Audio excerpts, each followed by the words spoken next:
দর্শক, আপনারা যারা স্ক্রিন লক দিতে পারেন না, আজকের ভিডিওটি তাদের জন্য। প্রথমে সেটিংয়ে প্রবেশ করবেন, করার পরে ফেস অ্যান্ড পাসওয়ার্ডে ক্লিক করবেন, ক্লিক করার পরে স্ক্রিন লকের মধ্যে ক্লিক করবেন, ক্লিক করার পরে প্যাটার্নের মধ্যে ক্লিক করবেন।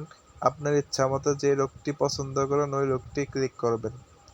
ওই লকটি দেওয়ার পরে আপনার নিচে লেখা উঠবে কন্টিনিউতে ক্লিক করার পরে আবার দ্বিতীয়বার আবার কনফার্ম করবেন, করলে লকটি সুন্দরভাবে লক হয়ে যাবে। তারপরে সেটিং থেকে বের হবেন, ব্যাক বাটন ক্লিক করে মোবাইলটিকে অফ করে নেবেন। অফ করে দেখতে পাবেন আপনার স্ক্রিনটি লক হয় কিনা। চালু করে দেখুন, আমাদের স্ক্রিনটি লক হয়ে গেছে। আপনাদের সামনে ভুল দিয়ে দেখাবো খুলছে কিনা। ভুল পাসওয়ার্ডে কাজ হয় না, আমরা এখন করব। হয়ে গেছে, আমরা আবার ট্রাই করে দেখব। আমাদের পাসওয়ার্ডটি ওকে আছে।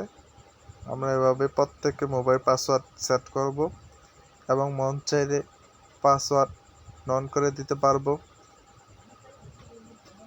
পাসওয়ার্ড থাকলে প্রত্যেকটা গ্যালারি, ফাইল ব্যক্তিগতভাবে ফেলে রাখতে পারেন। আপনারা প্রত্যেকে এভাবে লক স্ক্রিনে লক দেবেন। আজকে এতটুকুই। পরবর্তী ভিডিও পাওয়ার জন্য সাথেই থাকবেন। আল্লাহ হাফেজ।